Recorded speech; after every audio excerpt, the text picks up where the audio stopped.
Assalamualaikum dan selamat sejahtera diucapkan kepada Dr. Habibi dan rakan-rakan seperjuangan sekalian. Pada hari ini kami kumpulan 2 akan membentangkan tajuk kebudayaan dalam masyarakat. Di dalam tajuk ini kami akan membentangkan beberapa aspek, yaitu definisi kebudayaan, unsur-unsur kebudayaan, faktor yang mempengaruhi perubahan kebudayaan, dan yang akhir sekali sikap terhadap kepelbagaian budaya. Nama saya Noniwani binti Asdin, memegang kad pelajar BP 2110188, akan membentangkan bahagian definisi kebudayaan. Definisi kebudayaan. Kebudayaan berasal daripada bahasa Sanskrit, yaitu budi atau budaya yang bermaksud budi atau akal. Kebudayaan juga dapat dikaitkan dengan hal-hal yang berkaitan dengan akal. Kebudayaan juga adalah hasil budi atau jiwa, yaitu mind spirit, manusia yang diutarakan oleh takdir Ali Syabana pada tahun 1983. Culture, yaitu dalam bahasa Inggris bahasa Yunani yang bererti mengerjakan tanah. Dengan mengerjakan tanah, manusia mulai hidup sebagai pengeluar makanan dan meninggalkan kehidupan sebagai pemungut hasil alam. Justru, wujud artifak yang menandakan manusia berbudaya. Di dalam definisi ini, terdapat 2 sarjana yang membahagikan definisi budaya kepada 6 kategori besar. Kategori yang pertama adalah sosiologis, yang mendefinisikan budaya sebagai keseluruhan kegiatan adat, kesenian, ilmu dan lain-lain yang dimiliki manusia sebagai subjek masyarakat. Kategori yang kedua pula adalah daripada ahli sejarah yang mendefinisikan budaya sebagai warisan sosial ataupun tradisi. Kategori yang ketiga, ahli falsafah yang mendefinisikan budaya sebagai pembinaan nilai dan realisasi cita-cita. Masuk kepada kategori yang keempat pula, antropolis mendefinisikan budaya sebagai penyesuaian pemakaian simbol sebagai pedoman, iaitu ontologi. Kategori yang kelima pula, ilmu bangsa-bangsa juga tidak ketinggalan dalam mendefinisikan kebudayaan, iaitu kebudayaan adalah hasil artifak kesenian. Yang keenam, kategori yang terakhir adalah definisi istimewa sebagai dialectic of challenge and response oleh Toynbee, iaitu superstruktur yang mencerminkan pertentangan kelas. Jadi di sini kebudayaan dalam pengertian sebenar bukan hanya terhad kepada kesenian, bahkan ia merangkumi segala yang lahir daripada perhubungan manusia dengan alam sekitar.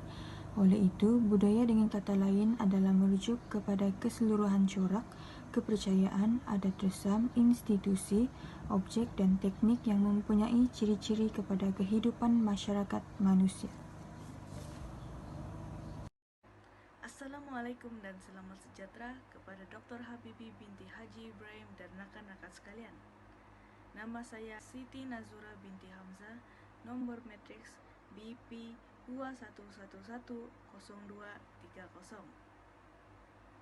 Hari ini saya ingin membentangkan tentang unsur-unsur budaya. Dalam mempelajari suatu kebudayaan, seorang ahli antropologi telah menyatukan seluruh kebudayaan ke dalam unsur-unsur besar, iaitu unsur kebudayaan sejagat. Kebudayaan sejagat ini dapat diperkecilkan kepada aktiviti kebudayaan, kompleks unsur dan unsur-unsur. Apa itu kebudayaan sejagat? Kebudayaan sejagat ialah kebudayaan yang wujud dalam kelompok manusia sehingga hari ini. Seperti yang anda tahu, setiap masyarakat memiliki kebudayaan mereka tersendiri. Terdapat pendapat yang terkenal dikemukakan oleh Clark Hahn, iaitu terdapat 7 unsur kebudayaan dalam kehidupan manusia. Antaranya ialah peralatan dan perlengkapan hidup manusia, mata pencarian hidup dan sistem ekonomi, sistem sosial, bahasa, kesenian, sistem pengetahuan dan serta agama. Daripada 7 unsur ini, saya akan menjelaskan 2 unsur, iaitu peralatan dan perlengkapan hidup manusia. Melalui raja tersebut, kita dapat melihat alat-alat pemburuan ketika zaman prasejarah hingga zaman moden. Ketika awal zaman, manusia hanya menggunakan batu yang tajam untuk memburu. Selepas itu, budaya ini semakin berkembang, manusia mampu mencipta alat daripada kayu, batu, besi dan logam. Dan kini, terdapat pelbagai alat yang canggih untuk memburu. Sebagai contoh, busur panah. Alat ini dapat membantu pemburu untuk menjalankan aktiviti pemburuan binatang. Unsur kedua yang ingin saya terangkan ialah mengenai mata pencarian hidup dan sistem ekonomi. Sebagaimana yang anda tahu, pada dahulunya kegiatan perdagangan dilakukan dengan sistem pertukaran barter. Manusia hanya melakukan pertukaran barang tanpa melibatkan mata wang. Namun, selepas mata wang diperkenalkan, manusia menggunakan mata wang sebagai alat pertukaran dan pembelian dalam urusan perniagaan. Sejurus dengan budaya yang berkembang ini, manusia dapat memperkembangkan sistem perbankan di seluruh dunia. Sebagai contoh, Public Bank, CIMB Bank, Maybank. Beralih kepada kompleks unsur. Kompleks unsur-unsur ialah suatu kumpulan thread atau unsur-unsur yang wujud di sekitar bagi aktiviti-aktiviti asas. Aktiviti asas ini dapat membantu manusia mendapatkan sumber mata pencarian hidup atau sistem ekonomi mereka. Sebagai contoh, aktiviti asas ialah aktiviti pembajakan. Di sini, kita dapat melihat dua kaedah pembajakan, iaitu menggunakan kerbau dan traktor. Pada mulanya, petani hanya menggunakan kerbau sebagai alat bantuan dalam aktiviti membajak sawah. Selepas berlakunya revolusi moden, berbagai peralatan pertanian yang canggih telah dicipta. Sebagai contoh, zaman sekarang kebanyakan petani menggunakan traktor bagi menjalankan aktiviti pembajakan. Dengan kaedah ini juga, hasil mereka juga semakin banyak dan dapat menampung keperluan hidup. Akhir sekali ialah unsur-unsur. Apabila kompleks unsur-unsur diperkecilkan, ia boleh mewujudkan unsur-unsur atau dikenali sebagai thread. Thread kebudayaan pula dipecahkan kepada dua bahagian, iaitu thread kebendaan seperti rumah, kereta, perahu dan senjata. Thread kedua pula ialah thread bukan kebendaan seperti kepercayaan agama, adat istiadat, adat resam dan undang-undang. Ini adalah contoh untuk thread kebendaan. Di sini kita dapat melihat 3 buah rumah dari 3 buah negara, Malaysia, Korea dan Eropah. Di sini kita dapat simpulkan bahawa terdapat perbezaan seni bina ketiga-tiga rumah ini. Ini pula adalah contoh untuk thread bukan kebendaan. Di sini kita dapat melihat adab masyarakat dari 3 buah negara apabila mereka bertemu dengan masyarakat lain. Masyarakat Malaysia akan bersalaman apabila mereka bertemu dengan orang lain. Masyarakat Jepun pula mereka akan menundukkan diri mereka, dan masyarakat Thailand akan merapatkan kedua-dua tapak tangan mereka lalu menundukkan diri. Di sini kita dapat simpulkan bahawa setiap negara mempunyai amalan mereka tersendiri atau adab mereka sendiri yang dipraktikkan dari kecil. Seterusnya akan dibentangkan oleh rakan saya, iaitu Muhammad Roslan, mengenai faktor yang mempengaruhi perubahan kebudayaan. Sekian, terima kasih.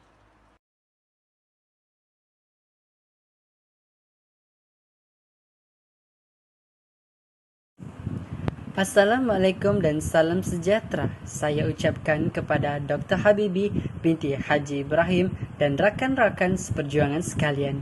Saya Muhammad Roslan bin Rosli, pemegang nombor matriks BP2110-213 dari kumpulan 2, akan membentangkan tajuk kebudayaan dan masyarakat, iaitu dari aspek faktor-faktor pembentukan masyarakat dan sikap terhadap kepelbagaian budaya.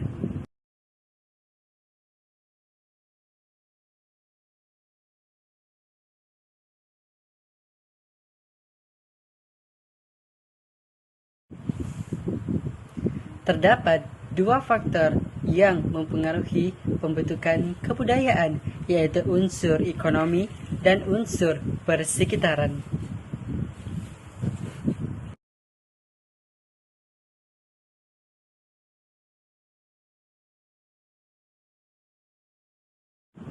Yang pertama iaitu unsur ekonomi. Pembentukan kebudayaan dapat dilihat melalui aspek ini disebabkan kebanyakan negara Asia menjalankan aktiviti ekonomi yang berteraskan sektor primer iaitu pertanian, perdagangan dan penambungan. Contohnya Malaysia merupakan salah sebuah negara yang menjadi pengeluar buah kelapa sawit yang berkualiti disebabkan cuaca yang bersesuaian untuk penanaman tanaman tersebut. Manakala negara barat pula maju dengan pengeluaran ekonomi yang berteraskan sektor sekunder dan tertier, contohnya Amerika Syarikat yang merupakan pelopor kepada penghasilan barangan elektronik.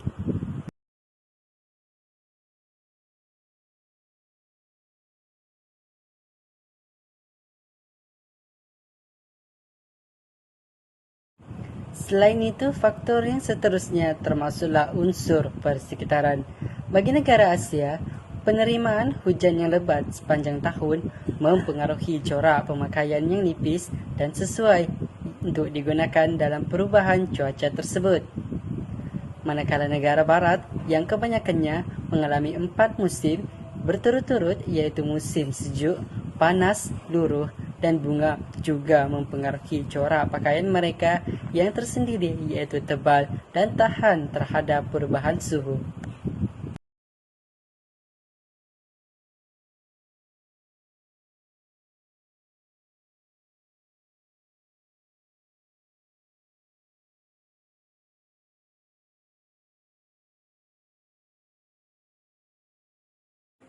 Pembentangan seterusnya akan disambung oleh rakan saya, Saudari Rosna.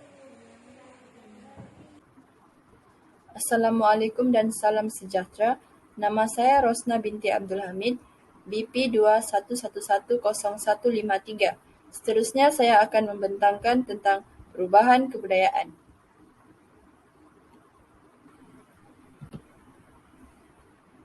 Dalam kehidupan bermasyarakat, kita tidak terlepas dari proses perkembangan atau perubahan.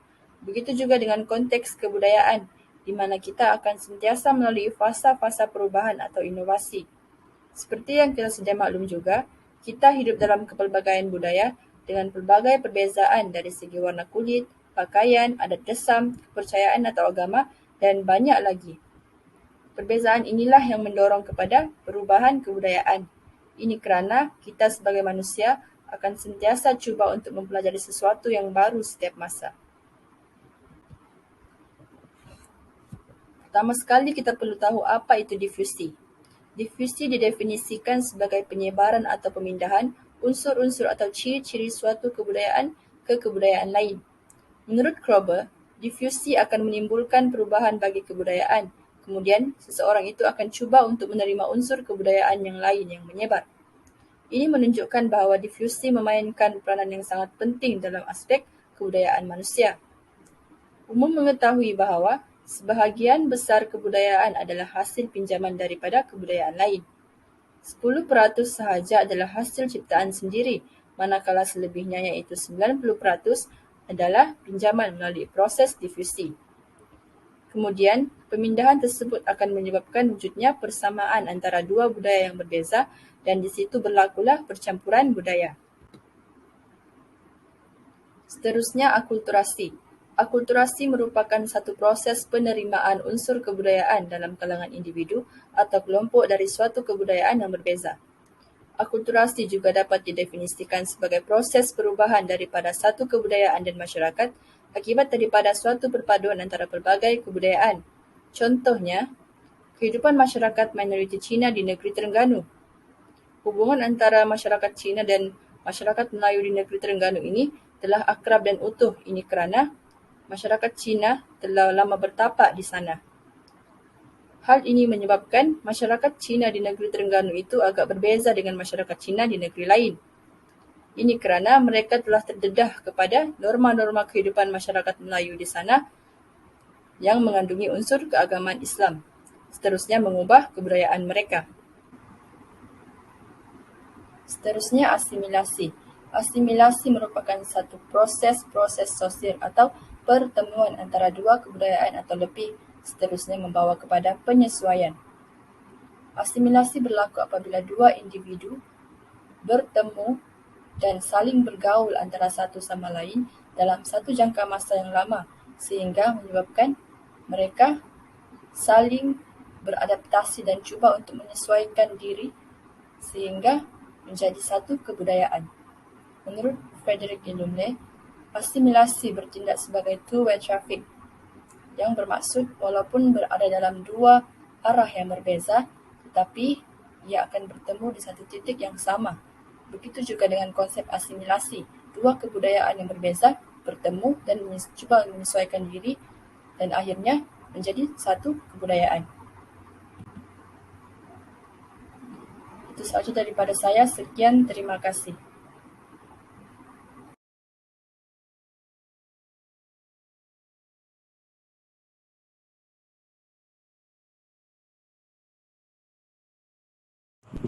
Seterusnya, kita beralih kepada bahagian lain, iaitu sikap terhadap kepelbagaian budaya, iaitu etnosentrisme dan etnosentrisme. Namun, apakah yang dimaksudkan dengan etnosentrisme dan etnosentrisme?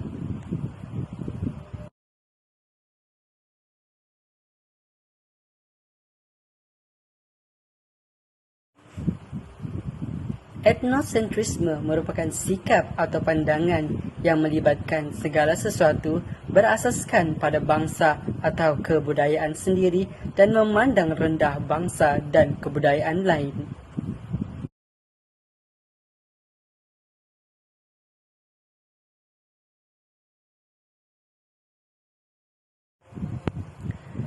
Manakala etnosentrisme merupakan konsep yang bertentangan dengan etnosentrisme, di mana konsep ini berasaskan bahawa kebudayaan masyarakat adalah interior atau kolot bila dibandingkan dengan budaya lain. Contohnya, orang Malaysia bangga dengan barangan luar sehingga memperlekikan barangan keluaran sendiri.